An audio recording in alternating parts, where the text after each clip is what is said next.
સેવાઓ કર નો પરિચય વસ્તુઓ અને સેવાઓ કર નો પરિચય વિશે જોવાના છે. તો આ વસ્તુઓ અને સેવાઓ કર જેને આપણે ટૂંકમાં કહીશું જીએસટી. શું કહેવાશે એને? GST, good and service tax. Good and service tax. તો આજે આપણે આખું ચેપ્ટર ટોટલી ચેપ્ટર નંબર 3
એટલે કે એસજીએસટી.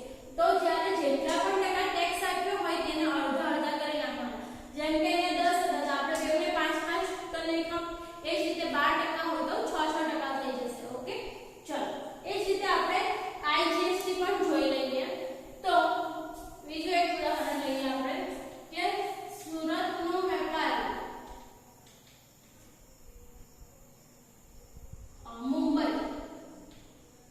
મુંબઈના વેપારીને 5 લાખનો માલ 10% લેખે વેચે છે. તો હવે સુરતનો વેપારી મુંબઈના વેપારીને વેચે છે.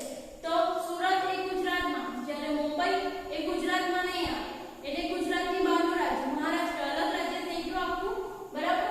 તો બંને રાજ્ય અલગ અલગ વેપાર કરે છે, એટલે એક રાજ્ય બીજા રાજ્ય સાથે વેપાર કરે છે, એટલે કે રાજ્યની બહાર વેપાર થાય છે. તો જ્યારે રાજ્યની બહાર વેપાર ખરીદ વેચાણ થાય ત્યારે ફક્ત એક જ ટેક્સ લાગશે, કયો? આઈજીએસટી. તો જ્યારે આઈજીએસટી આવશે ત્યારે કયો જીએસટી લાગે? આઈજીએસટી આવે એક જ ટેક્સ હોય તો એને પૂરેપૂરા આપવાના. કેટલા? 10%. એટલે અહીંયા કેટલો ટેક્સ આવશે? 50%. ખ્યાલ આવી ગયો? ફરીથી એકવાર રિપીટ કરું છું કે જ્યારે રાજ્યની અંદર, જેમ કે આપણે જોયું સુરત અને અમદાવાદ, સુરત વડોદરા, બરાબર, સુરત નવસારી. તો જ્યારે રાજ્યની અંદર જ્યારે વસ્તુનું ખરીદ વેચાણ થશે ત્યારે બે ટેક્સ લાગશે, સીજીએસટી અને એસજીએસટી. જ્યારે રાજ્યની બહાર, એટલે કે આપણે જોયું કે સુરતનો વેપારી મુંબઈના વેપારીને વેચે છે, તો રાજ્યની બહાર સુરત એ ગુજરાતમાં, મુંબઈ મહારાષ્ટ્ર, બંને રાજ્ય અલગ થઈ ગયું. તો જ્યારે રાજ્યની બહાર જ્યારે વસ્તુનું ખરીદ વેચાણ કરવામાં આવે ત્યારે ફક્ત એક જ ટેક્સ લાગશે, જેને આપણે કહીશું આઈજીએસટી. અને જ્યારે પણ આઈજીએસટી આવે ત્યારે એને પૂરેપૂરો ટેક્સ આપવો પડશે. પૂરેપૂરો એટલે 10% હોય તો 10% આપવો પડે. ઓકે, અને બે ટેક્સ હોય તો જેટલા ટકા હોય તેના અડધા અડધા કરી નાખવાના. તો આઈ થિંક હવે તમને બધાને ખ્યાલ આવી જ ગયો હશે. ફરીથી એકવાર રિપીટ કરું છું. રાજ્યની અંદર હોય તો બે ટેક્સ લાગશે, સીજીએસટી, એસજીએસટી. રાજ્યની બહાર હોય તો આઈજીએસટી.